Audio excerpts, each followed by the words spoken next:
پہلے ٹرم کے اندر بھی اس سے پہلے ہم نے بات کی ہے کہ یہ نکلنا ضرورت کے پیش نظر تھا اور بلا وجہ ضرورت کے نکلنے کے اوپر پابندی لگائی گئی ہے۔ حسن اللہ یاری صاحب نے جب تفسیر منہج الصادقین کا حوالہ دیا ہے تو یہ کہہ کے ٹال دیا کہ یہ فارسی کی تفسیر ہے، اور خود سنن ابو داؤد سے بھی اردو ترجمہ پیش کیا، مسند امام احمد بن حنبل سے بھی اردو ترجمہ پیش کیا۔ وہاں پہ کیا عربی آپ کو نہیں آتی تھی؟ کیا وہاں پہ کوئی بھول لگ گئی؟ یعنی کسی بھی چیز کسی بھی زبان کے اندر بات ہو، جب روایت صحیح ہے تو اس کو ماننا پڑے گا، خواہ وہ اردو ہے، وہ انگلش ہے، وہ عربی ہے، وہ پرشین میں ہے، جس میں بھی ہے بات کو ماننا پڑے گا۔ آپ اردو ترجمہ پھر کیوں پیش کر رہے ہیں؟ اپنی باری یہ قوانین آپ کے اپنے بنائے ہوئے یاد نہیں رہتے؟ ان چیزوں کو بھی لازمی یاد رکھنا ہوگا۔ اب ہم اس بات کی طرف آتے ہیں کہ انہوں نے کہا کہ حضرت عائشہ صدیقہ انہوں نے توبہ نہیں کی تھی، اپنی طرف سے توبہ کے الفاظ درمیان میں شامل کر دیے، نہیں، اپنی طرف سے شامل نہیں کیے ہیں۔ ایک انسان کا اپنے کسی گزرے ہوئے واقعے کو یاد کر کے اور اس کی مثالیں دے کے گفتگو کرنا کہ کاش ایسا نہ ہوتا جس میں مسلمان دونوں طرف سے مارے گئے، وہ نہیں ہونا چاہیے تھا، ایک عمل ہو گیا، کاش کہ وہ اس طرح سے نہ ہوتا، یہ ایک ندامت ہے، اسی کو توبہ کہا جاتا ہے۔ اللہ تعالیٰ جل مجد الکریم کے حضور پلٹنا ہے، ہر چیز اپنی طرف سے نہیں ہوتی۔ میں پہلے بھی کہہ چکا ہوں، آپ کو نہ کوئی گرامر آتی ہے، نہ کوئی بلاغت کے اصول و قوانین آتے ہیں، اسی وجہ سے آپ صرف ایک کتاب، ایک روایت ہوتی ہے، اس کو 4 کتابوں سے بار بار دکھانے کی کوشش کرتے ہیں تاکہ لوگوں کے اوپر رو بیٹھ جائے، اور یہ نہیں جانتے کہ پاکستان اور امریکہ کے حالات میں ڈفرنس ہے۔ What is the difference between the situations of the America and the Pakistan? Pakistan and America میں حالات ہو رہے ہیں، وہاں پہ انٹرنیٹ کی سروس فاسٹنس ہے، ہمارے پاس وہ سہولیات نہیں ہیں، فقدان ہے۔ اس کو دیکھ کے چلنا ہوگا کہ ایک ہی روایت کو آپ 4 جگہ سے دکھاتے ہیں، دیکھیں جی مسند ابو یعلا کے اندر بھی ہے، امام حنبل کے اندر بھی ہے، یہ بھی ہے، وہ بھی ہے، تمام چیزوں کو دکھا کے آپ کیا ثابت کیا کرنا چاہتے ہیں؟ سٹریس کو کہ دباؤ ڈالنا چاہتے ہیں؟ وہ کچھ بھی نہیں ہے، میں آپ کو کچھ بھی نہیں سمجھتا، آپ کی روایات کو میں کچھ بھی نہیں سمجھتا۔ تو یہ توبہ حضرت عائشہ صدیقہ کے بلاغت کے اصولیات سے، قوانین سے ثابت ہوتی ہیں۔ اسی طرح آپ نے یہ ترجمہ کیا کہ معصیت کا سفر ہے، اس کے اوپر روایات کو بھی آپ نے پیش کیا کہ معصیت کے سفر کے اندر قصر جو ہے وہ نماز کے والے سے آپ نے فقہا کے اقوال بھی سامنے پیش کیا، حضرت امام اعظم ابو حنیفہ کا، حضرت امام شافعی کا، حضرت امام اوزاعی کا، ٹھیک ہے، وہ اپنی جگہ کے اوپر بالکل برحق ہے، لیکن حضرت عائشہ صدیقہ کا سفر معصیت کیسے؟ وہ کیسے سفر معصیت؟ اور جس کو آپ فرما رہے ہیں کہ یہ ظہور حسر ہے، ان کے بھتیجے بھی بیان فرما رہے ہیں، وہ ظہور حسر کس چیز کو بیان فرما رہے ہیں؟ آپ اس مسئلے کی طرف اشارہ فرما رہی ہیں کہ ہم نے مکہ سے مدینہ کی طرف ہجرت کی تھی، مکہ ہمارا وطن اصلی ہے، اور وطن اصلی کے اندر بھی نماز پوری پڑھی جاتی ہے۔ یہ فقہا کے نزدیک مسلمہ گفتگو ہے، آپ اس مسئلے سے ناواقف ہیں، آپ کو پتہ ہی نہیں ہے کہ ایک انسان جس کا اصلی وطن ہے وہ اپنے وطن کے اندر جب پلٹے گا، واپس آئے گا، وہاں پہ وہ نماز پوری ادا کرے گا۔ مکہ شریف کے اندر جب آپ حج یا عمرہ کرنے کے لیے آئیں تو یہ آپ کا اصلی وطن ہے، آپ یہاں پہ مکمل نمازیں پڑھ رہی ہیں، اس لحاظ سے ظہور اثر اس چیز کو کہا گیا ہے، ورنہ کسی اور چیز کو نہیں بتایا گیا۔ اب دیگر ہم حوالہ جات پیش کرتے ہیں شیعہ حضرات کے دیگر کتابوں سے، جس طرح ناسخ التواریخ ہمارے سامنے شیعہ حضرات کی ایک کتاب موجود ہے، یہ انٹرنیٹ کے اوپر بھی آپ دیکھ سکتے ہیں، عربک اور فارسی دونوں زبانوں کے اندر موجود ہے۔ بہرحال جو اویلیبل ہے اس کی فارسی زبان ہے، اس میں کچھ چیزیں عربی کی بھی شامل ہیں، جس طرح کے دعائیہ انداز عربک کے اندر موجود ہیں۔ یہاں پہ نواسخ التواریخ کے اندر یہ تذکرہ موجود ہے کہ پیغمبر مردا رابا این کلمات تعویذ میں فرمود، حضرت رسول کریم صلی اللہ علیہ وسلم آپ کے پاس جو کچھ مریض وغیرہ آتے تھے، نبی پاک علیہ السلام یہ الفاظ پڑھ کے ان کو دم کیا کرتے تھے، اذهب البأس رب الناس واشف انت الشافی لا شفاء الا شفاؤک شفاء لا یغادر سقما، اے رب ناس شر کو دور کرنے والے، اس ضرر کو دور کر دے، تو شفا دینے والا ہے، تو ہی شافی ہے، تیرے سوا کہیں سے شفا نہیں ملتی، اے مالک تو شفا دینے والا ہے، ایسی شفا عطا فرما جس کے بغیر کسی قسم کی کوئی بیماری نہ رہے۔ اب یہ حضور علیہ السلام پڑھ کے دم کیا کرتے تھے بیمار لوگوں کے اوپر۔ اب آگے چل کے کہتے ہیں وبا روایت چوں مریض شدی ہم نفس خود را بدی کلمات تعویذ بستی، نبی کریم علیہ السلام جس وقت خود آپ بیمار ہوتے تو آپ اپنے آپ کو بھی انہی الفاظ کے ساتھ دم کیا کرتے، وہ دست مبارک بر بدن خود بمالیدی، اور دم کر کے اپنا ہاتھ مبارک اپنے جسم مبارک کے اوپر ملا کرتے۔ اما چوں مرض موت پیش آمد، جس وقت نبی پاک علیہ السلام کے وصال مبارک کا وقت قریب آیا، وہ گرانی در زبان مبارک، اور آپ کی زبان مبارک کے اوپر الفاظ کا ادا کرنا قدرے ذرا مشکل ہوا،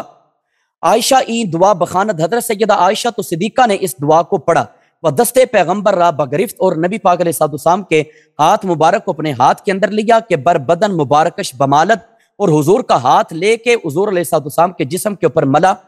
اور نبی پاک علیہ السلام نے اس وقت یہ دعا فرمائی، رب اغفر لی والحقنی بالرفیق الاعلی، اے پاک رب جل وعلا میری ذات کے اوپر خاص مہربانی فرما اور مجھے رفیق اعلیٰ کے ساتھ ملا دے، مالک مقتے موت قریب ہے، تو مہربان ہے، اے پاک رب جل وعلا مہربانی فرما دے۔ اور بابا روایت فرمود، ایک روایت کے اندر یہ الفاظ آتے ہیں، اللہم باعلی جنت الخلد، یا اللہ جنت خلد میں سب سے اعلیٰ ترین جنت عطا فرما۔ یہ حضرت رسول کریم صلی اللہ علیہ وسلم کی دعائیں ہیں جو پیش کی گئیں۔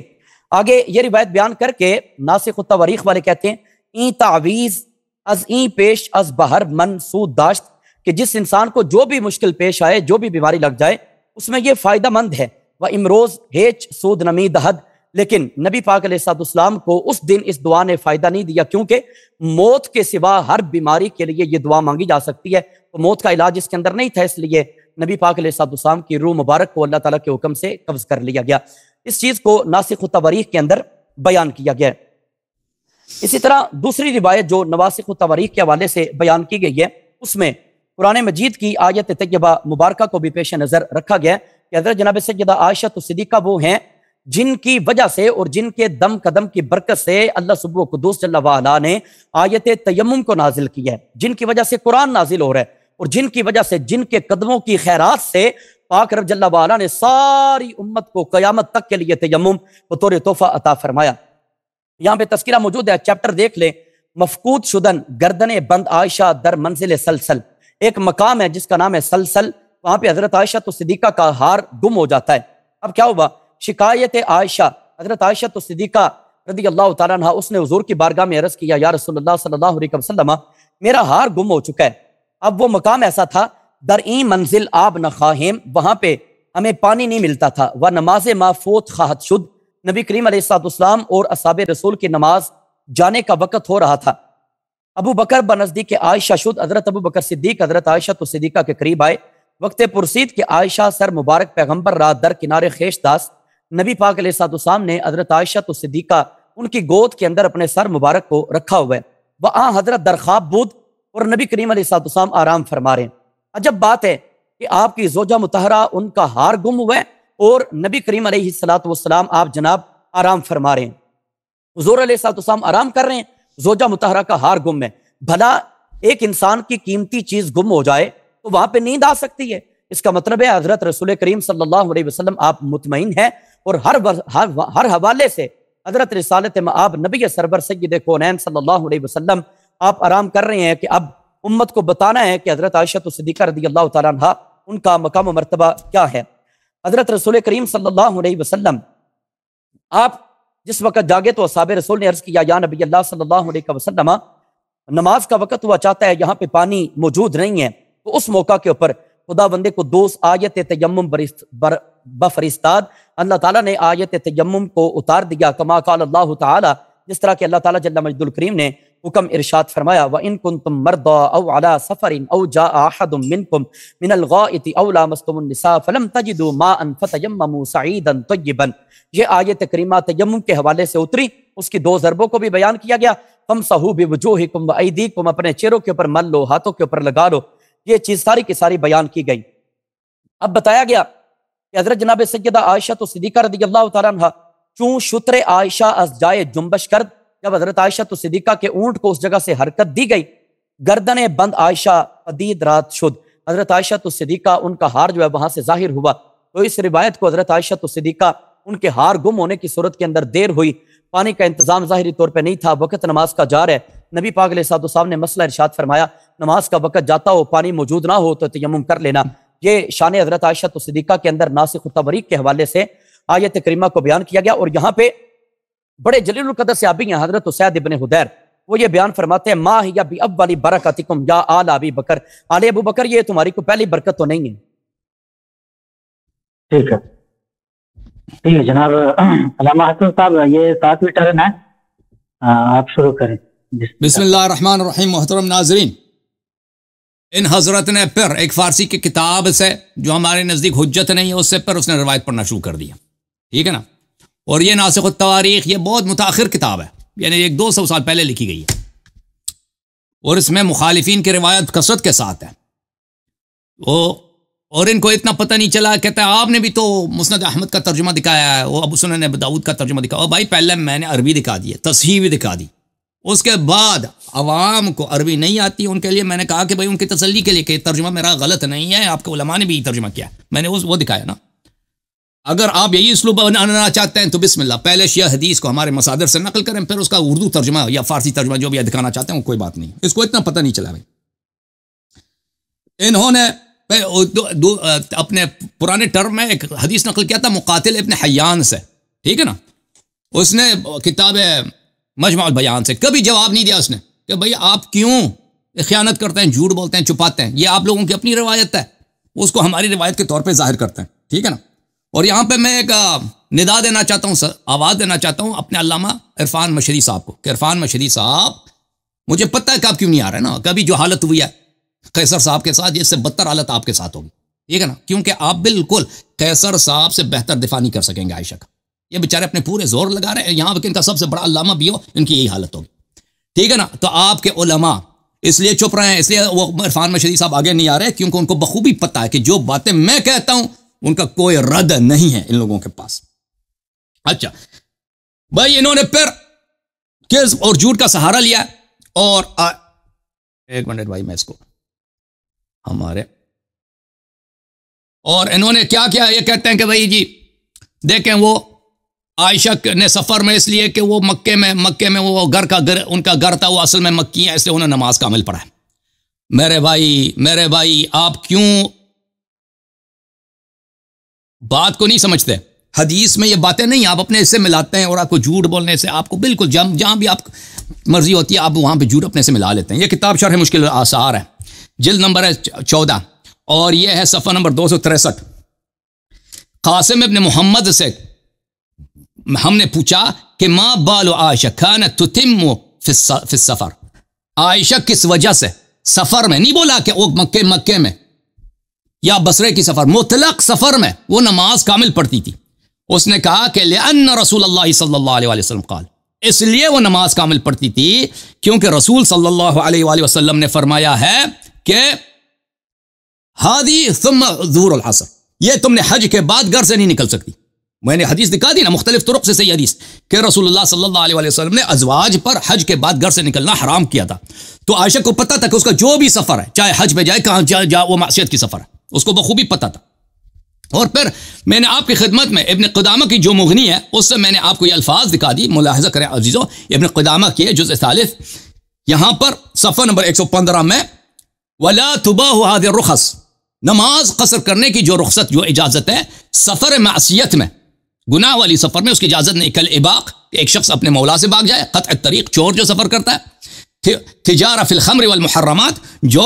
شراب یا مثلا کسی ایسی حرام چیز کی تجارت کے لیے، مثلا وہاں سے چکلے کے لیے، زنانیوں کو لانے کے لیے وہ سفر کرتا ہے،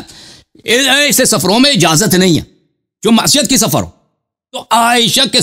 ہر سفر میں وہ نماز کامل پڑھتی تھی کیونکہ اس کو پتہ تھا کہ اس کی سفر معصیت کی سفر ہے، ٹھیک ہے نا. یہ ہم نے ثابت کیا. آپ نے جو اپنے جیب سے جو صفائی ملا دیا اس کو کوئی نہیں جانتا. اور جو آپ نے کتاب ناسخ التواریخ سے پڑھی ہے، تو میں آپ کی خدمت میں عرض کرتا ہوں کہ شیخ صاحب اللہ کا خوف کرو، کیوں سب کا ٹائم ضائع کرتے ہو؟ کوئی شیعہ حدیث بیان کرو جو ہم اب ہمارے مصادر میں. یہ پھر اس نے کہا کہ امیر المؤمنین علیہ السلام نے بہت اچھا برتاؤ کیا عائشہ کے ساتھ جنگ کے بعد. یہ برتاؤ یہ ہے، کتاب المصنف فی الاحادیث والآثار جلد نمبر 7، ابن ابی شیبہ جو بخاری اور مسلم کا شیخ اور استاد ہے، ٹھیک ہے نا، اس کا یہ کتاب. صفحہ نمبر ہے میرے عزیزوں، صفحہ نمبر 545. جب امیر المؤمنین علیہ السلام نے عائشہ کو شکست دی تھی، فابت، اس سے فرمائے ارجع الی المدینہ و الی بیتک، واپس چلی جاؤ عائشہ، واپس چلی جاؤ مدینہ اور اپنے گھر میں چلی جائے. عائشہ نے انکار کیا، میں نہیں جاتی. فعاد الیہ الرسول، امیر المؤمنین علیہ السلام نے پھر اپنے میسنجر کو بھیجا کہ عائشہ سے کہہ دو چلے جاؤ. واللہ لترجعن او لابعثن الیک نسوة من بکر بن وائل معهن شفار حداد یاخذنک بها فلما رأت ذلك خرجت. تو امیر المؤمنین علیہ السلام نے کہا کہ تم چاہو گی مدینہ شرافت سے، یا میں قبیلے بکر بن وائل کے عورتوں کو بھیج دوں گا کہ ان عورتوں کے ساتھ لوہار کا جو چمٹا ہوتا ہے نا، لوہار کا چمٹا وہ ہوگا، وہ اور آپ کو مار مار کے اونٹنی پہ سوار کر کے آپ کو بھیج دیں گے وہ۔ تو جب یہ سنا عائشہ ڈر کے ماری چلی گئی کہ مجھے میری پٹائی ہوگی۔ یہ کہتے ہیں یہ بہت عزت دیجیے، یہ عزت یہ ہے، یہ آپ کی کتاب ہے، ہماری کتاب نہیں ہے، یہ بخاری کے استاد کی کتاب، ٹھیک ہے نا بھائی؟ اچھا، تو میرے محترم ناظرین، اللہ تعالیٰ نے کیا فرمایا؟ وَقَرْنَ فِي بُيُوتِكُنَّ، قَرْنَ فِي بُيُوتِكُنَّ وَلَا تَبَرَّجْنَ تَبَرُّجَ الْجَاهِلِيَّةِ الْأُولَى۔ اور عائشہ نے اللہ کے حکم کی مخالفت کی ہے، بار بار مخالفت، عمر نے بھی، اس نے خود کہا کہ عمر نے بھی مخالفت کی، ماشاءاللہ۔ جو دوسرا آیا میں قرن فی بیوتکن کے بعد یہ فقرے ہیں، یہ فقرے ولا تبرجن تبرج الجاہلیت الاولى۔ اس فقرے کا مطلب کیا ہے میرے محترم ناظرین؟ قتادہ سے پوچھتے ہیں، قتادہ معاف کیجیے مجاہد سے، مجاہد ابن جبر المکی عبداللہ ابن عباس کا شاگرد ہے، اس نے 30 دفعہ قرآن سیکھا ہے عبداللہ ابن عباس سے۔ یہ کتاب تفسیر والمفسرون ہے، محمد حسین ذہبی کی جلد نمبر 1، یہاں پہ صفحہ نمبر 79 میں بلکہ 89 میں مجاہد ابن جبر کا ہے۔ مجاہد ابن جبر سنہ 21 میں اس کی ولادت ہے، عمر بن الخطاب کی خلافت میں اس کی ولادت ہے، سنہ 104 میں اس کی وفات ہے، اور عبداللہ ابن عباس کی وفات ہے سنہ 65 کے بعد، سنہ 67 68 اس طرح وفات ہے۔ بلے وَكَانَ أَوْثَقَهُمْ، یہ ابن عباس کا شاگرد ہے، اور ابن عباس کے ساتھ سب سے ثقہ مورد اعتماد شاگرد یہی ہے۔ لذا اعتمد على تفسیری الشافعی والبخاری وغیرہما، اسی لیے کہ سب سے ثقہ ہے، شافعی اور بخاری نے اس پہ اعتماد کیا۔ وَنَجِدُ الْبُخَارِيَ فی کتاب التفسیر من الجامع الصحیح ينقل لنا كثيرا من تفسیر عن مجاہد، اور ہم دیکھتے ہیں کہ بخاری کتاب تفسیر میں مجاہد سے بہت زیادہ نقل کرتا ہے، اور یہ بخاری کی شہادت ہے، اکبر و شاہد من علی ثقتی و عدالتی، کہ یہ ثقہ ہے، عادل ہے، اور اس کا فہم قرآن مجید میں سب سے زیادہ، اور اس سے روایت ہوئی ہے، اور عرفت القرآن علی ابن عباس 30 مرہ، میں نے 30 دفعہ پورا قرآن ابن عباس کے پاس ساتھ تفسیر کے ساتھ پڑھی، اور اس کے بہت ساری کہانیاں ہیں کہ ابن عباس کا شاگرد تھا۔ یہ کتاب تفسیر عبد الرزاق الصنعانی، جزء ثالث، چاپ دار الکتب العلمیہ، ملاحظہ کریں یہاں پر عبد الرزاق مجاہد سے نقل کرتے ہیں، عبد الرزاق معمر سے، معمر ابن ابی نجیح سے، وہ مجاہد فی قولی تعالی ولا تبرجن تبرج الجاہلیۃ الاولى قال كانت المرأة تتمشى بين الرجال فذلك تبرج الجاہلیہ، عورت نامحرم مردوں کے درمیان چلے، آئے ہائے ہائے، یہ تبرج الجاہلیہ، جاہلیت الاولى، ایک جاہلیت الاخرى بھی، اس امت میں ایک جاہلیت ہے، ایک پچھلا جاہلیت، اس امت میں بھی جاہلیت ہے نا، یہ پچھلے جاہلیت سے بھی یہ زیادہ گناہ نہیں ہے۔ عورت نامرد محرموں کے ساتھ، نامحرم مردوں کے ساتھ چلے، یہ تبرج الجاہلیت الاولى۔ ابن عباس کا سب سے ثقہ شاگرد اس نے آیت کی طرف۔ اب مجھے بتاؤ جی، زبیر نے اپنی بیوی کو لایا تھا، پہلے بھی آپ سے پوچھا تھا، آپ نے جواب نہیں دیا۔ اور شیخ صاحب، زبیر نے اپنی بیوی کو لایا تھا، یہ ڈسکنیکٹ ہے نا؟ ڈسکنیکٹ نہیں، زبیر طلحہ نے اپنی بیوی کو لایا تھا، کسی نے لایا تھا اپنی بیوی کو۔ میں اب آپ کو اگلے بتاؤں گا کہ اس کی حالت کیا تھی، اس کا حلیہ کیا تھا عائشہ کا جنگ جمل میں، لوہے پہن کے آئی تھی۔ او بھائی، یہ ہے رسول صلی اللہ علیہ وسلم کے بعد ولا تبرجن تبرج الجاہلیۃ الاولى، کہ امیر المؤمنین سید المسلمین، جس کے متعلق رسول صلی اللہ علیہ وسلم نے فرمایا ان کی دشمنی نفاق ہے، اس کے جنگ میں یہ زرہ عورت ہے، کوئی عورت نہیں، نہ طلحہ کی بیوی ہے، نہ مروان کی بیوی ہے، نہ زبیر کی بیوی ہے، کسی نے اپنی بیوی کو نہیں لایا، یہ اٹھ کے آگے سب نامحرم مردوں کے ساتھ، اور زرہ پہن کے ادھر اور بیٹھی ہے، چڑھ گئی ہے اونٹنی پر۔ یہ تبرج الجاہلیت الاولى قرن فی بیوتکن کی مخالفت میں نے ثابت کر دی نا، عائشہ فی القرآن میں نے ثابت کی، یہ خاشعہ نہیں تھا، اللہ پہ اس کا ایمان تھا ہی نہیں جی۔ جب رسول صلی اللہ علیہ وسلم سے اس نے بے حرمتی کی، سب لوگوں کے سامنے بے عزتی کی، ٹھیک ہے نا، اور اس کے والد ابو بکر نے اس کو ٹپڑ بھی مارا۔ اب ثابت کیا قرن فی بیوتکن کی بھی مخالفت کی، اور تبرج الجاہلیت الاولى کی بھی مخالفت کی ہے جی۔ جی سر بولے۔